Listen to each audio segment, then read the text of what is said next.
In a small apartment in suburban Chicago, Rachel Miller sat drinking her morning coffee, gazing out the window at the quiet residential neighborhood.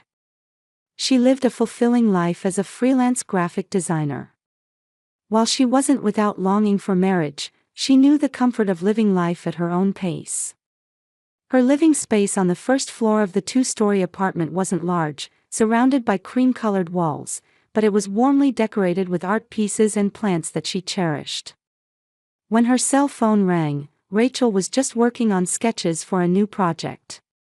Seeing Emily displayed on the screen, she smiled. She had always been close with her younger sister Emily since childhood. "Rachel, thanks for all your hard work," Emily's voice sounded a bit tense. "Actually, I have a favor to ask." "What is it?" "What's wrong?" Rachel set aside her sketchbook and leaned back in her chair. "Brian and I are going to Hawaii for a week. It's a company incentive trip, but could you watch Sophia? Mom is at Aunt's place in Florida, and there's no one else I can ask." Emily's marriage had been 6 months ago. Her new husband, Brian Johnson, was an investment consultant who apparently earned a high income. Rachel had only met him 2 or 3 times, but her first impression wasn't very good. She had been bothered by his cold handshake and his somewhat condescending way of speaking. However, if Emily seemed happy, that was enough for her. "Of course," Rachel answered immediately. "I'd be delighted to spend time with Sophia. When do you need me to start?" 5-year-old Sophia was special to Rachel. After Emily's first marriage fell apart and she was living alone with her daughter, Rachel had often helped care for them both. Sophia's father had left home when she was 2 years old and had been out of contact ever since. Rachel had watched over Sophia's growth as an aunt since the girl had started walking. "Tomorrow morning, I'll drive her over. Brian says he wants to come along to say hello too," relief colored Emily's voice. "Thank you so much, Rachel. I'm so glad you're here for us." The next Sunday, around 10 o'clock, Emily's car stopped in front of the apartment. When Rachel looked down from her window, she could see Sophia in the back seat with a small pink backpack. She was looking down, staring intently at her hands placed on her knees. Waiting at the entrance, Rachel watched as Emily came up the stairs holding Sophia's hand. Emily wore a bright blue dress and had her makeup perfectly applied as usual, but there was something tired about her expression. "Rachel." Emily hugged her sister. "Thank you so much." Rachel crouched down in front of Sophia. "Hello, Sophia. Let's have a wonderful time together." Sophia nodded slightly but didn't make eye contact. Previously she had been more active, and when she saw Rachel, she would have been the first to jump into her arms, but today she was strangely quiet. "Be a good girl," Emily placed her hand on her daughter's shoulder. "Listen properly to what Aunt Rachel says. Don't be selfish." Just then, a car horn honked. Brian stuck his head out from the driver's seat and pointed at his wristwatch.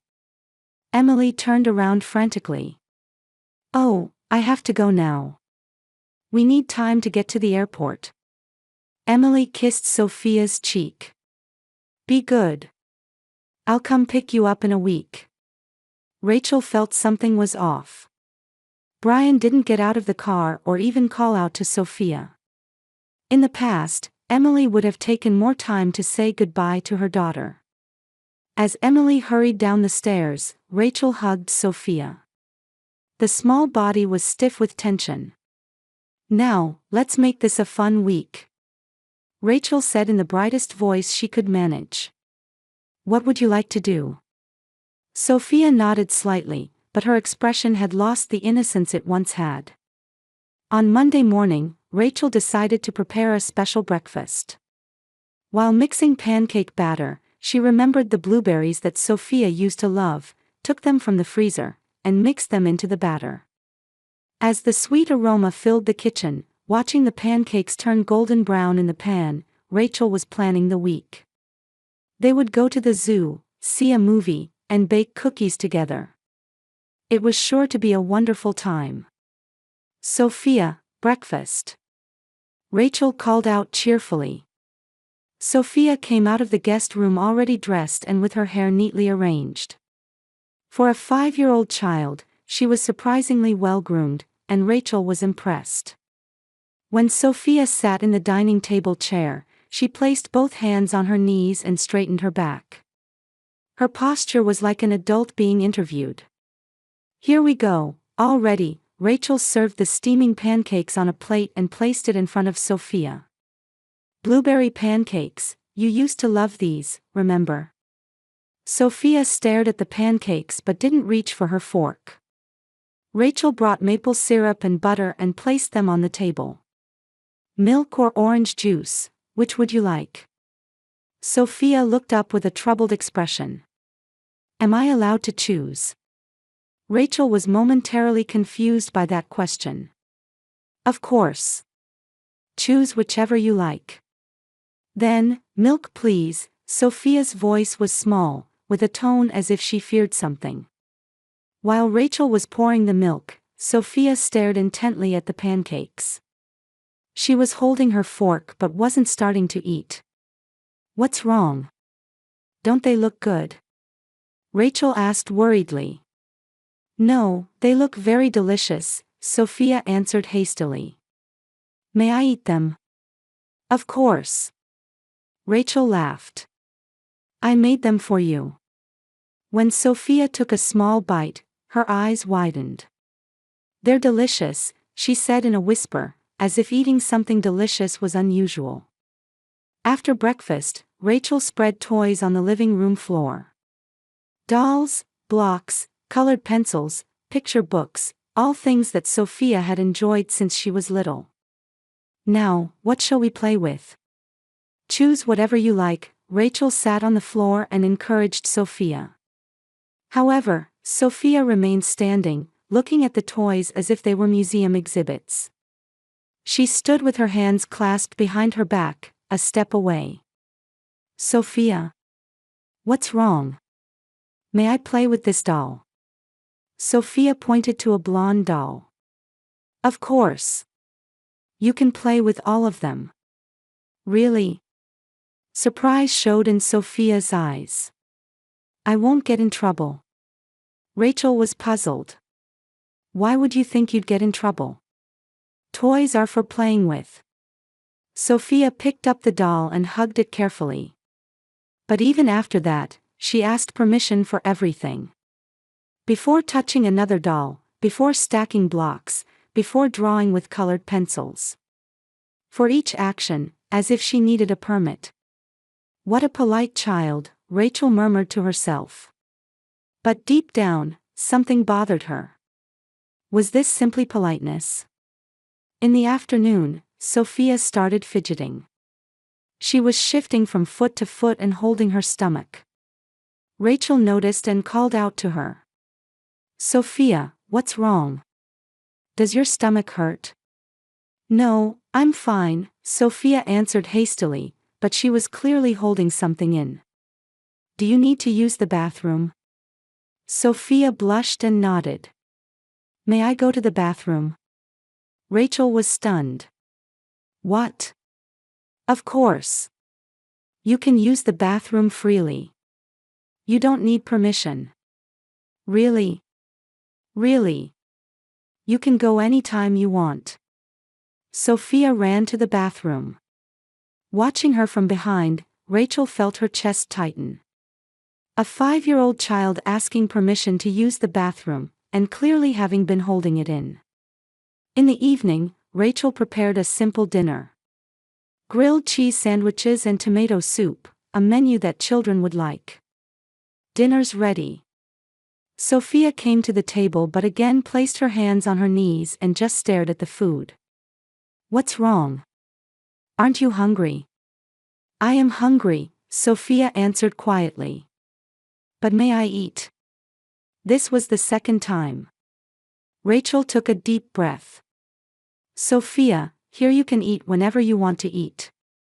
You don't need permission." But if I'm not a good girl? Sophia's voice was trembling. You are a good girl.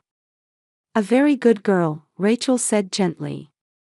So please eat without worry. That night, when Rachel tried to put Sophia to bed in the guest room, something strange happened again. After Rachel had tucked her in and said, "Good night," Sophia lay with her eyes wide open, staring at the ceiling. What's wrong? Can't you sleep? May I go to sleep? Sophia asked in a thin voice. Rachel was speechless. Did sleeping also require permission? Of course, Sophia. Go to sleep. I won't get in trouble. Why would you think you'd get in trouble? Sophia didn't answer. She just curled up small and turned to her side. Rachel gently kissed her forehead. Let's have another fun day tomorrow. After leaving the room, Rachel sat down on the living room sofa. Looking back over the day, there was a common thread in all of Sophia's behavior.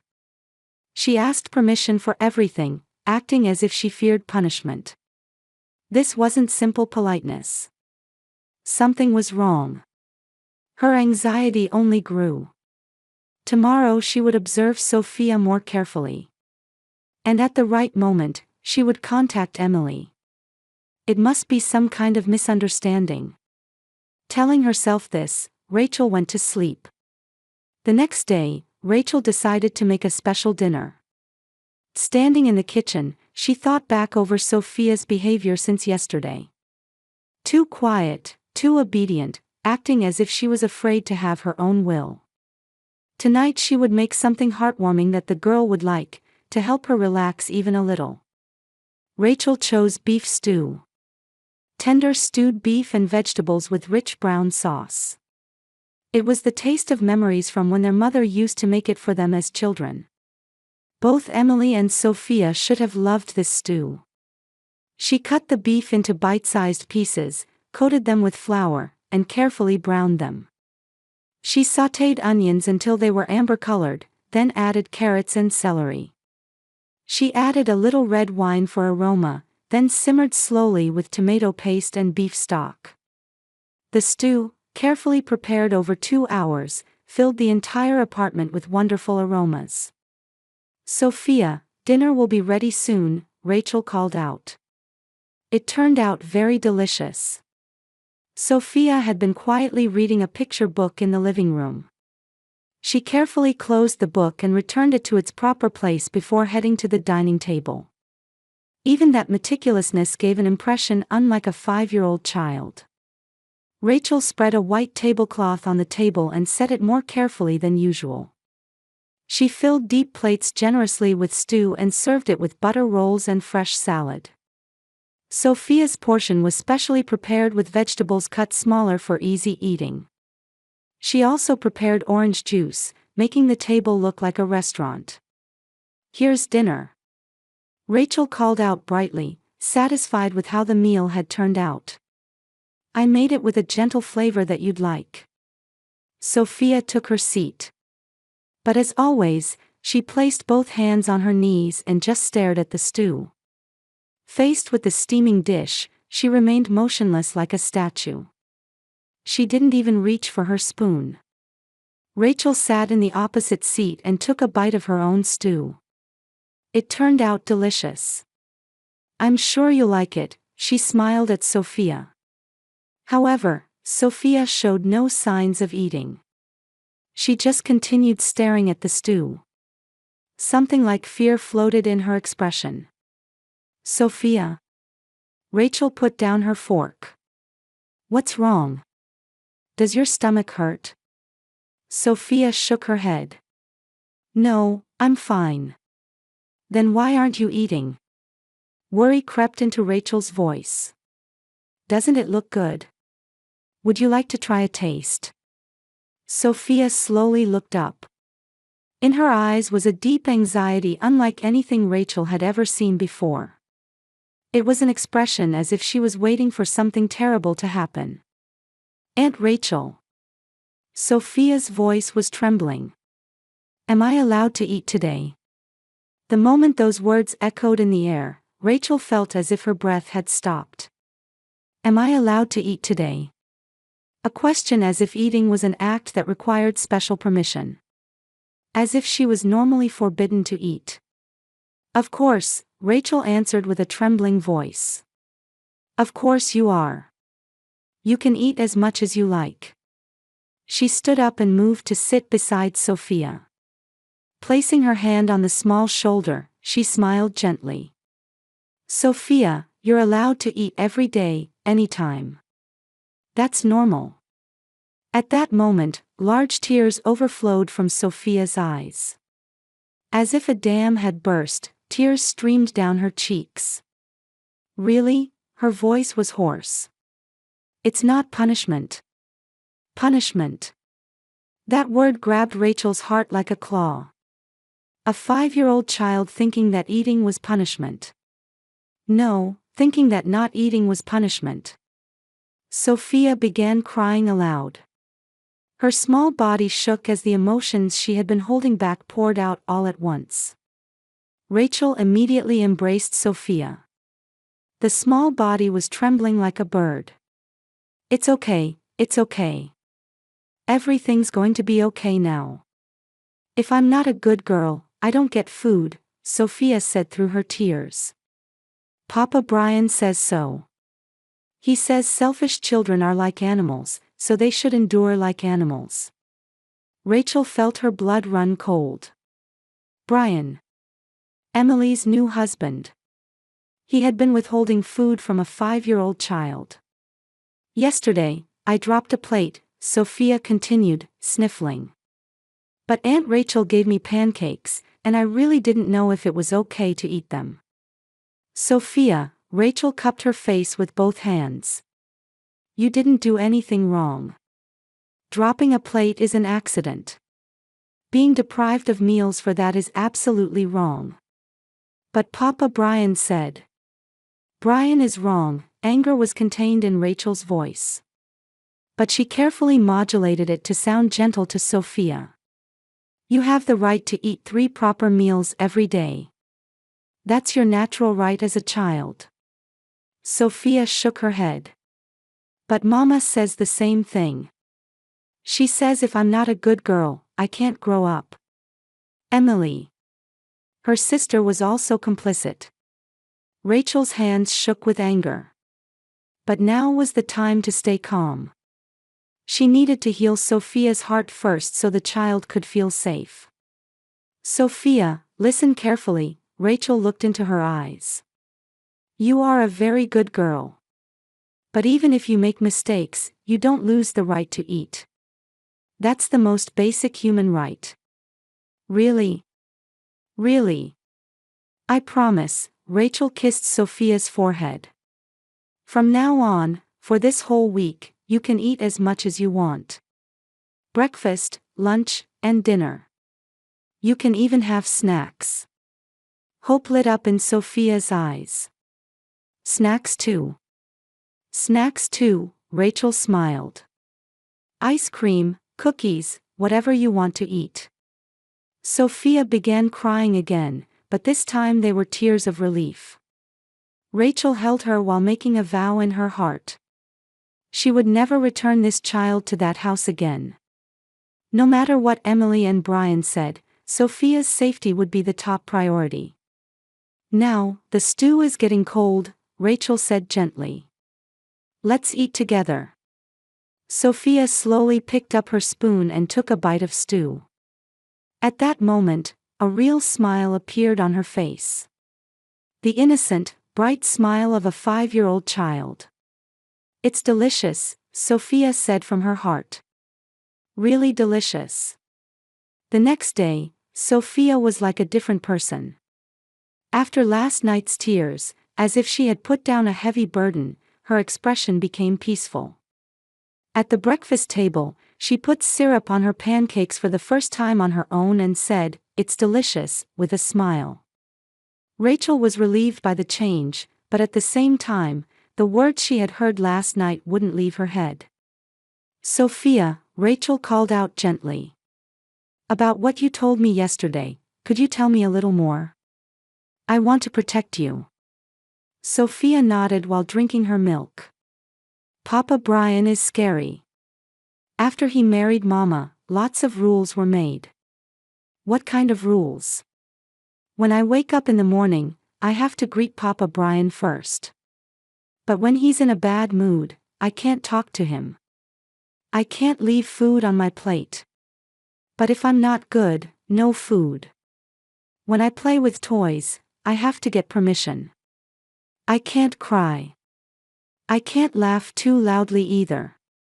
Rachel clenched her fists. This wasn't discipline. It was complete domination and abuse. Mama started saying the same things, Sophia continued sadly. She used to be kind. After Papa Brian came, the way Mama looks at me changed. How did it change? Before, when I fell down and cried, she would hug me. But now she says, I don't like crybabies. Before, we used to make cookies together, but now she says, children aren't allowed in the kitchen. Rachel's heart ached. She could clearly see how Emily had changed. In her desperate desire to please her new husband, she was sacrificing her own daughter. Last week, I got in a fight with a friend at kindergarten, Sophia said in a small voice. The teacher called Mama, and Mama was very angry. When I got home, Papa Brian said, problem children don't get dinner, and I couldn't eat anything that day. All day? Yes. When I cried because I was hungry, he said, if you cry, we'll skip another day. Rachel stood up and turned toward the window. It was to hide her voice trembling with anger. Making a 5-year-old child fast for a full day was nothing but abuse. In the afternoon, while Sophia was napping, Rachel called Child Protective Services. The worker took notes with a serious expression and promised, we'll start an investigation as soon as possible. Next, Rachel also contacted a lawyer to find out what procedures would be necessary to legally protect Sophia. Thursday evening, Rachel's cell phone rang. It was Emily. Rachel? Emily's voice sounded a bit panicked. I'm sorry this is sudden, but I'm coming to pick up Sophia tomorrow morning. Due to Brian's work, we're coming back earlier than planned. Rachel's heart jumped. Tomorrow? We had agreed until Wednesday. I know, but Brian says he has an important client meeting. He says he can't concentrate with Sophia around, so come pick her up early. Rachel looked at Sophia. She was watching TV while eating cookies, showing the innocent, childlike expression Rachel had seen for the first time in 3 days. Sophia has been very good. Couldn't she stay a little longer? No. Brian is waiting. I'm coming to pick her up at 10 in the morning, so have her ready. After the call ended, Rachel approached Sophia. Sophia, Mama called. She's coming to pick you up tomorrow. The color drained from Sophia's face. She dropped the cookie she was holding and said in a trembling voice, I have to go home already. It looks that way. Aunt Rachel, tears welled up in Sophia's eyes. I want to stay here. I don't want to go home. Why not? Rachel already knew the answer, but she wanted to hear it in Sophia's own words. Papa Brian will be angry. He'll definitely say I was a bad girl at Aunt Rachel's house. Then there will be punishment again. What kind of punishment? No food, or being locked in my room. The worst is when Mama says, I don't need you anymore. Rachel hugged Sophia. It's okay. I'll protect you. That night, Sophia cried, I want to stay here. Rachel stayed by her side all night, stroking her hair and singing songs. But Sophia herself dimly sensed it too. Tomorrow, those days of fear would begin again. Friday morning, at exactly 10 o'clock, Emily and Brian arrived. Rachel was waiting at the entrance, but Sophia was hiding in the guest room. Sophia, "We're here to pick you up," Emily called out brightly, but there was no response. When Rachel went to the guest room, Sophia was curled up small in the corner of the bed. "I'm scared," she said in a trembling voice. "It's okay," Rachel picked up Sophia. But in her heart, she had already made her decision. She couldn't hand this child over. When they returned to the living room, Brian was looking at his wristwatch irritably. "What's all this dawdling about? Get in the car right now." Sophia hid behind Rachel, trembling. Emily also said in a cold voice, "Sophia, don't keep Papa Brian waiting. Hurry up." "Wait a minute," Rachel stood up. "I need to talk to you." "Talk." Emily frowned. "Sophia asks permission to eat. A 5-year-old child asks if it's okay to eat. This is abnormal." Brian's face turned cold. "Of course she should. Children without discipline are the same as animals. Meals are a privilege, not a right." "A privilege?" Rachel's voice rose. "Meals are a basic human right." Emily interjected. "That's right, Rachel. Brian is correct. You don't have children, so you wouldn't understand, but modern children are spoiled too much. They need strict discipline." Rachel stared at her sister. This was brainwashing. Emily was completely under Brian's influence and didn't realize how abnormal her behavior was. "Emily, you weren't like this before. You used to love Sophia." "I still love her. That's exactly why I want to raise her properly." There was conviction in Emily's eyes. Frighteningly, she truly believed this. Brian stood up. "Enough of this useless talk.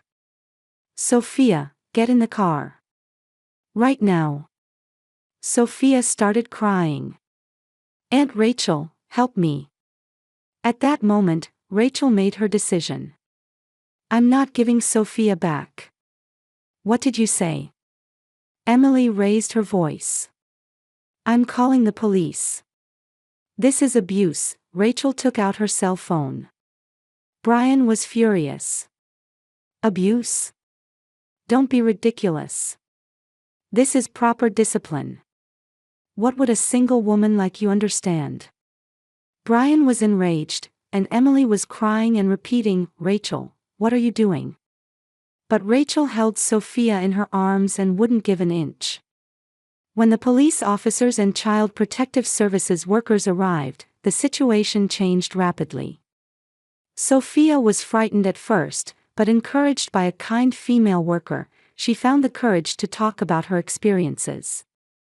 "Even when I'm hungry, if I'm not a good girl, I don't get food. When I cry, I get locked alone in my room." Though her voice was small, her testimony was decisive. Brian was arrested. In addition to child abuse charges, the investigation revealed investment fraud, and his true nature was exposed. Emily was questioned as an accomplice but received a suspended sentence and was required to undergo counseling. Sophia was temporarily placed under Rachel's protection. For the first few weeks, she would wake up from nightmares in the middle of the night. But each time Rachel gently held her and said, "It's okay, I'm here," Sophia's heart healed little by little. 6 months later, Emily visited the apartment. Through counseling, she had come to understand how wrong she had been. "Rachel, I'm sorry," Emily apologized through tears. "I was the worst kind of mother. I couldn't protect Sophia." However, Sophia was still afraid of her mother. When Emily tried to approach, she would hide behind Rachel. "She needs time," Rachel told her sister. At Sophia's pace. A year later, Rachel officially became Sophia's foster parent. When the judge announced approval in court, Sophia said for the first time, "Aunt Rachel, I love you." Rachel embraced her with tears in her eyes. More than blood ties, they had learned that love and protection were the true bonds of family. One night, when Rachel made beef stew for dinner, something happened. When Sophia sat at the table, she said, "Let's eat," with a beaming smile. Then she enthusiastically brought the spoon of stew to her mouth. "Delicious." Sophia laughed happily. "Aunt Rachel, let's eat together again tomorrow too." "Of course," Rachel smiled. "Let's eat together every day." Outside the window, snow had begun to fall, but inside the small apartment was wrapped in warm light. For the two of them, this was the beginning of a real family. Emily visited from time to time, slowly trying to repair her relationship with her daughter, but Sophia's safe place was here. Sophia is now 8 years old. At school she's known as a bright and active child with many friends. Sometimes she remembers the old days, but having Rachel nearby gives her peace of mind. "Aunt Rachel," Sophia said one day, "when I grow up, I want to be like you. Someone who helps children in trouble." Rachel hugged her daughter. Sophia's future was bright and full of hope. And that was exactly why Rachel had continued to fight. To protect those she loved, and above all, to restore one child's smile. That was everything.